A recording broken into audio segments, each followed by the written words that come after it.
guys, welcome back to another Camp America video. This is gonna be, I feel like I've realised I've done these videos in the wrong order maybe. This is gonna be like a frequently asked questions video, and this is kind of like a compilation of all the questions I've been asked over on like my different videos, and also some questions I've been asked like from people that are going to my camp, just people that have reached out because I'm a returning counsellor. Just questions that, as well, I've been thinking back to when I first was applying for camp and thinking about questions that I remember asking myself, thinking, oh, I really wonder how that's going to be. Things like that. So I've got quite a few questions and it's good. Can you hear Harry literally sneezing? He needs to shut up. Anyway, so yeah, I've got quite a few questions. So this could be a relatively long video, but this is going to be a very informative video. Like a lot of these questions, I've realised I really wanted to know the answer to these before I went to camp. So just going to jump straight into them, talk about them in quite a bit of detail, questions that need a lot of detail answering. So yeah, thank you very much for watching and I hope you enjoyed the video. So question number one is, what is the privacy and like showering situation like at camp? And I remember this stressed me out for like the weeks running up to camp. I was like, because I couldn't for the life of me picture how like the showers would be, what like the whole like bathroom situation would be at camp. And to be fair, whenever anyone asks me what camp is like, I always refer to the Parent Trap film. I'm like, that is literally what I think camp is like. Obviously they don't show you too much on like obviously the bathrooms and stuff, what it's like there. So but bathrooms and showering stuff at camp is absolutely fine. Like I remember when I first got there, I was like, oh okay, this is absolutely fine. Obviously, again, this is only speaking towards my camp. Every camp will be a little bit different, but our bunks, so like our cabins was normally one big cabin and it had two bunks in it. So you'd find that you'd go up like the little stairs at the front and then you'd split off and you'd have two doors and it would be like two separate bunks. And then each bunk, like you said, would have around 10 kids and 4 or 5 counsellors depending on how many staff you've got in there.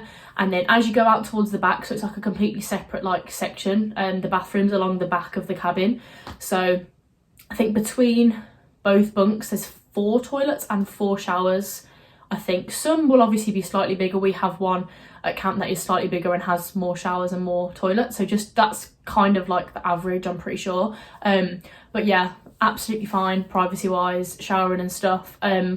Every day they'll have like a shower hour, so before dinner, once they've done all their activities for the day, kids will come back, shower, get ready for dinner, and that's obviously your time. Obviously for me, I like showering in the morning, so I would go to the gym most mornings, so I'd get up early, go to the gym, then come back and shower before most people were awake anyway. So it kind of just depends what your preference is. Some people would shower later on at night as well, when people were like, when you'd put your kids to bed or when kids were up and they were just chilling or whatever. But yeah, no, showering situation is absolutely fine for anyone that was like me and was a little bit worried about it all. But yeah, so next question is, are you able to apply with a friend? And this is such a valid question, because like I've mentioned for my second summer, I went with my friend and my brother came. So yeah, you are able to apply with other people. There's obviously no guarantee that you will get a spot at the same camp, but if you are thinking about applying with a friend, or like your boyfriend or girlfriend wants to go, I would definitely say like both of you apply direct to whichever camp you're looking at first, just to get kind of like an idea. Like if you're set on only doing Camp America, if you can go with someone, there's kind of no point paying all the fees and stuff to your agency first and then just kind of like winging it. But you can obviously apply to any camp directly through their website without paying a single thing. So I would say if you are interested in applying with someone, have a look at a certain area you like, have a look into different kind of camps, then do the application that is on their website. If you go into like, there'll be like a staff section, and there'll be like an apply now, and you can just fill out the application, and then obviously if they get back to you and say, oh yeah, we're really interested, you'll have a little interview with them first before you've even paid anything towards an agency, if that makes any sense. Just then, like you say, if you're kind of open to the idea of going to different camps, you can do it the other way around, it really doesn't matter. But if you do really, you've got your heart set on going with someone, and say do the application first, get a feel for whether they're going to want both of you, because obviously you could be wanting to do completely different things at camp. Obviously if you're both going to try and say, oh, we want to go into one specific sport and only this sport, and there's only like one space left, obviously that's when it would be quite an issue. But if you're open to kind of working wherever at camp, it's definitely easy to go with someone. Yeah, like I said, so because I'd already been to camp my first summer, it was a lot easier for me to bring people with me. Camps love when you refer people, so my brother came with me and my friend. They do love referrals as well, so that's how I managed to go with my brother and my friend. So yeah, definitely would try reach out to some camps first, but it is definitely possible. There's again no guarantee, but once you've got a direct placement with the camp, you just tell your agency that's who your camp already is, and they'll send your contract through, and that's literally all the work done. Obviously, if you leave it to the agency, they try and place you, so you could literally be placed at a completely different camp. So yeah, it is possible, but no guarantee. So my next question is, what's the difference between a general and a specialist counsellor? I did a whole separate video on this. I made a video thinking that there was going to be loads to talk about, like the difference between the two, and there really wasn't. So I was like, right, well, there's no point me uploading that video because it didn't make much sense anyway. So I thought I'll talk about it within this and answer it as this question. So yeah, there's not too many differences between a general and a specialist counsellor. Literally the amount of time you spend with your kids kind of thing. So obviously a general counsellor, we kind of like refer to as like the stay-at-home parent. So they would stay with the group of kids all day. They would go swimming with them, take them to rock climbing, go to whatever sports, and they look after them all day. That isn't to say that a specialist counsellor doesn't see their kids at all, because you definitely do. You're just kind of known more as like the work away parent. So for me, I would still wake up with my kids, my general counsellors. We'd go to breakfast, we'd get ready for the day. I'd then go down to gymnastics. The general counsellor would then take our group of kids to whatever area they were going to. We'd then meet back for lunch. We'd do lunch together, have like rest hour together, which is just kind of like your chill hour after you've eaten. Then you go back, do the rest of your periods for the day. Then you're done, and then you go back with your kids. You have shower hour, you get ready for dinner. You'll have evening activities. So it is literally just those 6 periods or however many periods you have during the day where you are at your own area. So that is literally the main difference. Obviously, a general counsellor gets to go around and enjoy like every different activity at camp. And obviously a specialist stays at their specific area, and we would just have different groups of kids come down to us. So I would definitely think of potentially in like a few years time changing and being more of like a general counsellor and staying just with my kids. Really depends. I love working at gymnastics as well, and I'm quite lucky that my specialist area lets me have like a few periods off. I think I put this in my last video, that if sometimes only a few kids would come down, it didn't need 3 of us, like 3 coaches, to stay down there and help teach gymnastics. So we made like a rota and gave one person like a period off, and they could go and spend it with their kids. So they were kind of being a general counsellor in those periods at the same time. The only other main difference I can think of at my camp is that general and specialist counsellors have different days off. So again, did say this in my last video, it's normally split over 3 days off. Ours is a Tuesday, Wednesday or a Thursday. All specialist counsellors have a Wednesday day off, and general counsellors are split over Tuesdays and Thursdays, because there's normally slightly more general counsellors than there are specialists. But yeah, that's the only main difference. Just that you spend a lot more time with your kids going around different areas, and specialists kind of like work away and then go back to their kids for like meal times, getting ready, like that kind of stuff.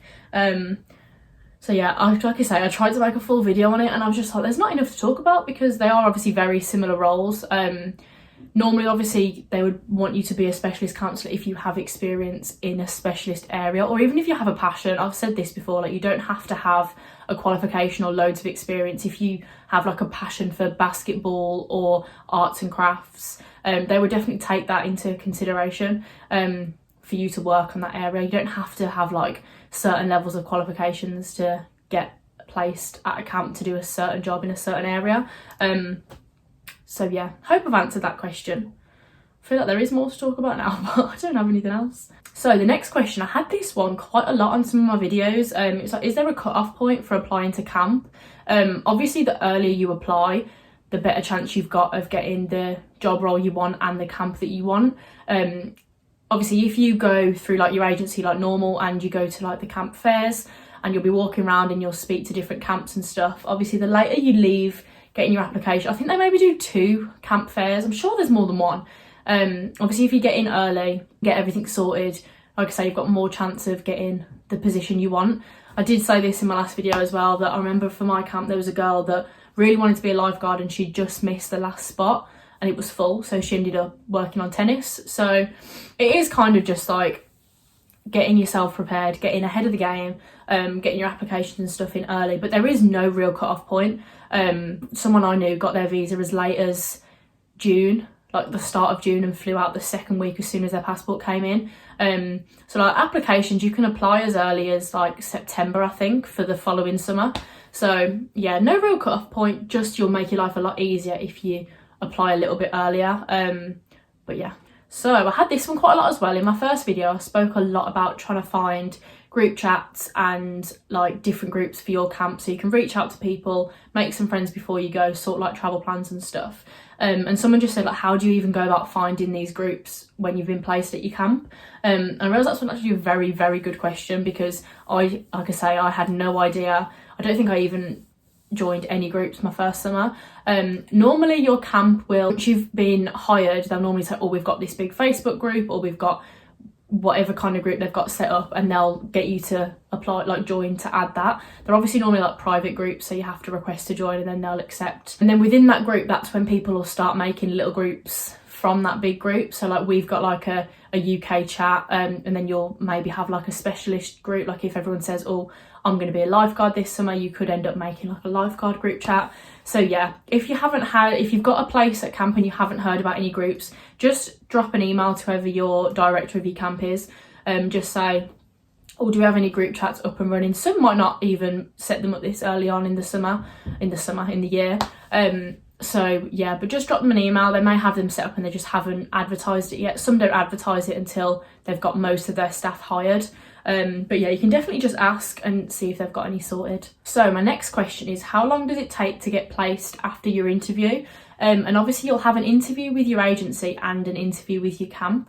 This was obviously quite different for me because I was a direct placement. I did it separate kind of to my agency. So I reached out to my camp, did the application, they got back to me and they said, all right, we really, really like the look of your application, we want to set up an interview. So I had an interview with them. So it is kind of different depending on what type of placement you are. If obviously you're going just straight with your agency, you'll go and have your agency interview. It is very laid back, it's very casual. They're just more going to chat to you about what your experience is, if you've got any passions to work in a certain area. Like I say, it is very laid back. It's nothing scary like when you think of job interviews or anything like that. And yeah, I think my friend though that went, she obviously didn't know about my camp. She just let the agency do the work for her. I think it was probably not even a month, a few weeks maybe. Obviously, the quicker you reach out and you try and do some work yourself, again, the easier it'll be for you to get placed sooner. But yeah, as well, like camp fairs do look so good. Like I kind of in a way wish I went to a camp fair, even though it wouldn't have changed which camp I went to. The camp fairs just look so fun. Obviously you walk around and every different camp is advertising different roles and stuff. So most people that I went to camp with went to these camp fairs, and they would either be like placed instantly, I'm pretty sure, because you'd have a little chat with the people that were working there, and they would recruit you there and then. Other than that, you can obviously do it without going to any camp fairs, and your agency's still just placing you. I'm sure when you do your application, they either say what kind of camp you'd like to work at. If obviously you want to go to like an all girl or an all boys camp, then obviously rule out other camp options. But yeah, doesn't take long at all. You will like have a camp pretty soon. So next question is, what's the average age of a counsellor? And I've had this so much, people just saying, oh, am I too old to apply? Am I too old to go? Like I feel like it's just like really young people. And not all. There's like people go as young as obviously 18. And like one of my really close friends at camp was 26 his first summer. So he's what, like 28-ish now, I think.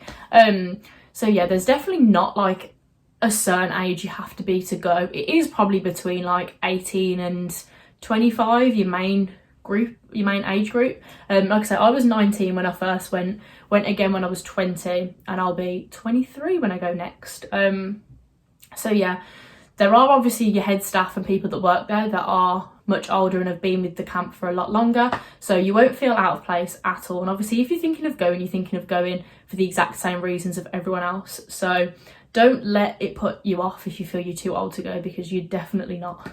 So my next question is about SIM cards and how you would use your phone if you're obviously an international staff member, you're not from the US. Your agency will normally send you like a pack. I know I've been sent like US SIM cards to use. I've never personally used the ones that they've sent, just because they work out that they end up being really, really expensive. So the SIM card that I've got is actually amazing. I'm with Three, and they've got like it's like a travel SIM card, so I use it every day anyway. I don't just put it in when I go abroad. It's my SIM card that I use for my phone all the time. And it's only something like, I want to say it's about £18 a month. So basically this will make it a bit easy to understand. I have my phone separate to my SIM card. I don't have a contract, which obviously if you do have a contract and you're tied into something, it is a little bit different, and maybe just a temporary SIM card will be best for you. But like, because I pay for my phone separately and sort my SIM card separately, this SIM is amazing for me. Like I say, it's about £18 a month. I get 12 gig of data, but I can use it anywhere in the world, apart from like a few countries. But every time I've gone to camp, I've been one of the only people that have had like a SIM card and stuff set up working. People normally wait and try and set it up when they get there. If you can, try and sort it beforehand, like look into getting decent SIM cards. I was originally with O2 before I swapped to Three, and they literally, when I went and spoke to them, they literally said, don't even bother getting the travel SIM card with us, because it's so expensive and you end up racking up so many like additional fees and costs and stuff for using your phone abroad.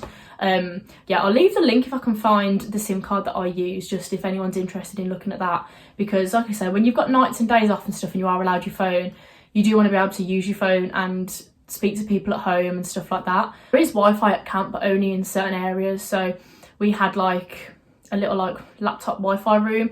My 4G on my phone was perfect when I could use it. So yeah, try and look into having something before, because you don't want to get there and then not be able to contact anyone at home that you're there and you're all right and everything. So yeah. So next one is, should I take a backpack or a suitcase? And I struggled with deciding this for so long. I ended up taking a suitcase, and for me, I found that was much, much better. Just because I feel like you'd take a backpack more if you are backpacking. Like if you were gonna do loads of like traveling after, like around America after, and you've got plans to stay in like different hostels and change where you're staying quite often, like a backpack probably will be a bit easier than lugging a suitcase around. But for me, because I wasn't doing too much backpacking, my travel at the end, I did like New York, I went to Orlando for one. It wasn't really like the holiday that you needed just one massive rucksack for. But again, it's completely personal preference. I actually took a big suitcase, like an actual like checked suitcase, and then a pretty big rucksack. So like it was still like a travel rucksack. I do have it somewhere, but I can't think where it is. I've seen it recently. I think it's in my car actually. So yeah, I'll show you that when I do my packing video and stuff, just as an idea of what's good like bags to take and stuff. But yeah, it's a pretty big rucksack. It's probably like, it's a decent sized rucksack. And this is a good tip actually, because try and pack. So if you're taking a hand luggage bag, whether it's a big rucksack, another little suitcase, pack a few outfits in there, because the last thing you want is for, touch wood that this doesn't happen, but it's something you do have to think about. If your big case for some reason gets lost or ends up at a different airport and you have to wait a few days until you've got it, at least if you've got your hand luggage with you and you've packed a good few outfits, you're all right for clothes and like toiletries, stuff like that. This will be something I show in my packing video as well, but I buy like packing cubes, and they're little like fabric kind of like bag things, and they're just so good for keeping all your clothes and stuff organised. And I'll use packing cubes in my big suitcase and in like my rucksack that I took as well. And you can fit so many more clothes when you use these packing cubes than normal, I think anyway. Yeah, so I packed nearly all of my nicer clothes in my rucksack with me, so I had it on me just for if any reason my suitcase was to have gone missing or end up somewhere else. I had those. But yeah, I'll show all my packing cubes and all my packing stuff when I do that video. But yeah, again, like I say, suitcase or rucksack, it's completely up to you.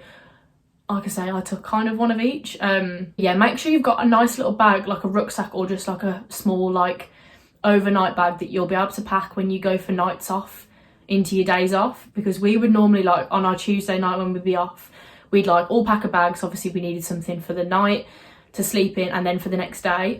So just having a smaller bag to be able to take certain things in as well, even if you pack it within your suitcase or your big rucksack anyway, just so you've got something to take out and it's not a massive bag.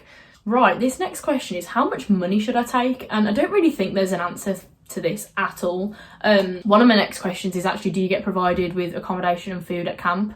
So yes, you do. So you don't need to take loads of money with you, because it's not like you're worrying about having to pay rent or having to pay for 3 meals a day. Like once you get to camp, everything is paid for. The only thing you need money for is your nights and your days off. That's literally it. And obviously you're traveling and stuff at the end, but as you work through the summer, you're getting paid your salary as well from being at camp. So I just take like a little travel card, and I would take my normal like bank card, that's my UK bank card. But obviously if you use your UK card anywhere, you are gonna have quite a lot of fees to pay on top for using it in a different country. So what I would normally do is take both cards with me, more just like an emergency thing. But I would transfer from my UK bank to my travel account so that I didn't have to pay fees when I was like withdrawing money and stuff. But yeah, at my camp you can request when you would like your payment, like your salary. I don't know, I can't remember how it works, whether it was every couple of weeks or maybe like 3 times throughout the summer. And you can request, like some people don't take any of the salary out until the very end, so everything they earn they then have to just go travelling with. Like I say, you don't spend a lot, and the bars and the restaurants and the things that we would go out and do weren't really expensive anyway. You didn't need a lot of money, and like I say, you're not worried about buying all your meals or having to worry about accommodation and stuff like that, because like I say, as soon as you get there it is all paid for. So yeah, there's no right or wrong answer to how much money, just how much you would feel comfortable taking. Yeah, I would take probably a couple $100 in cash, just so that you've got cash before you get there, because sometimes as soon as you get there, ATMs can be a nightmare, especially if you're in like a quaint little town in America like we were in. There's not loads of ATMs everywhere, and they're quite a nightmare sometimes to get money out of. And obviously if you're all going to try and get cash, it can be a bit of a nightmare, so make sure you do have some cash with you before you go. And like I say, you can request your salary throughout the summer when you need money, so you don't need to worry about it.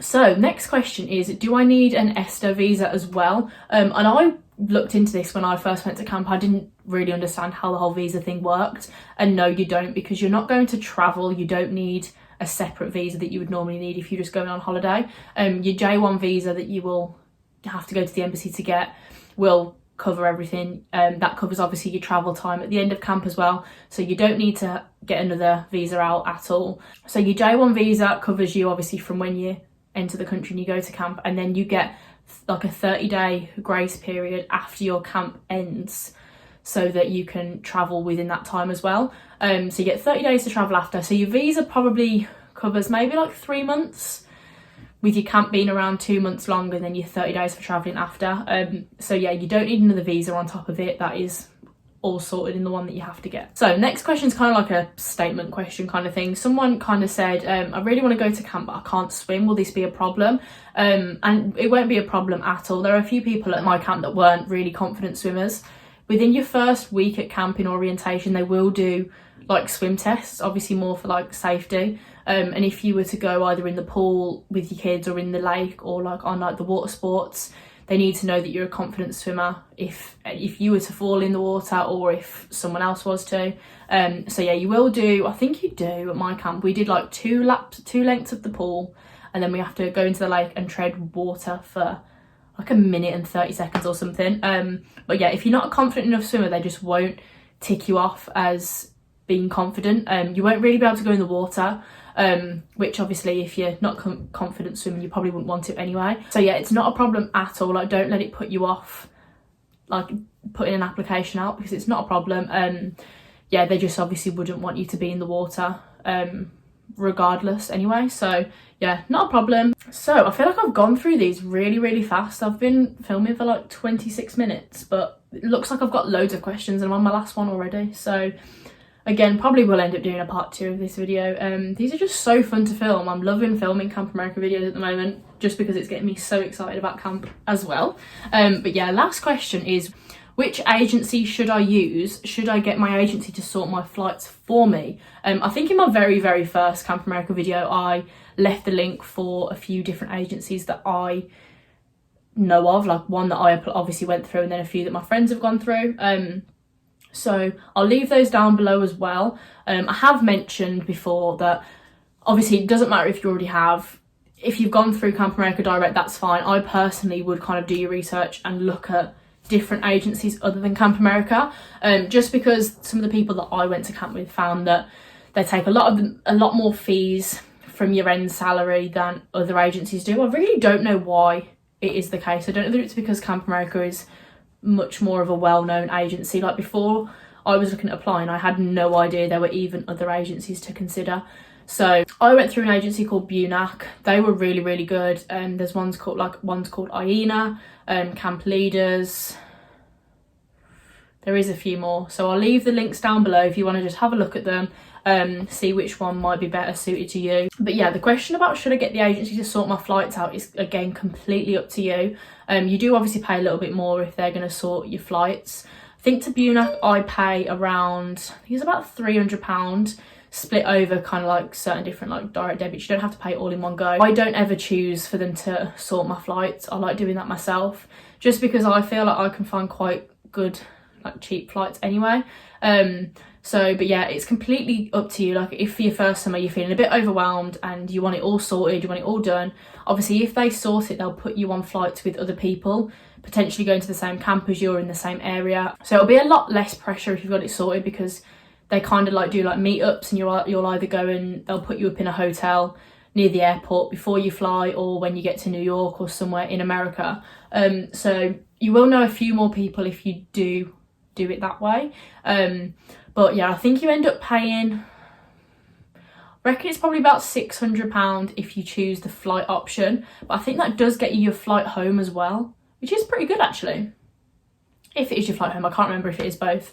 And yeah, they'll normally, when you're looking at flying home, they'll just give you a few options, which is the better flight for you, and you just select it and then you're good to go and you're booked on that flight. So yeah, it is a really good option if you want to take a bit of pressure off yourself. You don't have to worry about your visa, your application, your interview, and then sorting flights and accommodation when you first get to America as well. So it is a good option. I just personally haven't used that as an option. Like I said, I've always gone out with someone to America as well. If I was flying on my own, I probably would look at booking my flights with the agency. But like I said, my first summer I flew with my mum, my second summer I flew with my mum, my dad, my brother and my friend. So it's been ideal for us to sort it myself anyway. So I've literally just had someone comment on one of my videos asking a question, so I thought I'd add that into this video as my last question, which I'm really surprised at because I thought I had loads. I know more questions will come to me, so, but yeah, I did mention this in my first video, but someone's just asking about like washing machines, laundry, like, and again, this was another thing that I stressed about before camp, thinking, oh my god, like how am I going to wash my clothes, like what's it all like? Before you go, it is hard to understand what it's going to be like, because it is a completely different environment, like it's completely new. So it's normal to have all these things and questions and ideas running through your head, just because, like you say, it's completely new, you have no idea what to expect. But yeah, I did talk about laundry and stuff in one of my first videos, but yeah, there is lots of laundry setups, lots of washing machines, dryers, stuff like that. Fun fact, actually, I did mention about my camp that normally you had to pay as staff to have your laundry done if you chose to send it off and have someone actually do it for you. Apparently now that's free, so you don't have to pay for it anymore. So I don't know if that's the same for other camps, but yeah, like I said, I liked taking control and doing my own laundry just because I felt like I had better control of it. I'd take it in the morning, like drop it off before I went to the gym, then pick it up once I'd finished at the gym, so it was all done first thing in the morning anyway. But yeah, now obviously you can send it off, and normally you'll get given like a big laundry bag. All the kids get given one as well, and they'll all have like a different number on, so you'll just like hang your laundry bag up either in the bathroom or on the side of your bed or whatever, and once a week it'll just be collected, taken to laundry, they'll wash it, dry it, iron it, fold it and return it back. So yeah, that's quite good to know actually, now that you obviously at my camp you won't be charged, it's all done for you already. So yeah, but yeah, there is loads of stuff. It's very easy to wash your clothes, keep your clothes clean. It is very easy, just depends now obviously whether you like doing it yourself or you want someone to do it for you. But yeah, I think that's all of my questions. which is quite sad because I was so ready to just sit and talk to the camera for ages. Well, I have, it's like 35 minutes, so yeah. But yeah, I hope that's been a bit helpful. I do think a lot of these questions will help some people out, because like I said, these are all questions that I remember thinking before camp, like, oh my god, like what does this mean, what will this do, all of this kind of stuff. Yeah, so I hope these have been helpful. Like I said, I do think they will have been, because these were all things that I was thinking about before camp, like, oh my god, I don't know how this is going to be, what's it going to be like. And like I say, every camp will be slightly different. I can obviously only give you my perspective from my camp, but yeah, hope that's helped in some way. Keep your eyes peeled, because I do have so many Camp America video ideas coming soon, like packing list videos, more like tips and tricks videos. There'll be more FAQ videos, definitely, like loads of different questions are coming in. And then I'm so excited when it finally gets closer to camp. I'm going to do like a physical pack with me video, like show you what kind of suitcase, bags I'm going to take, all my clothes, like what kind of things I'll take clothes wise, toiletries if I'm going to take any, like what ones I'll take. So yeah, I'm very excited for that, so stay tuned. But yeah, thank you very much for watching, and I'll see you in the next video.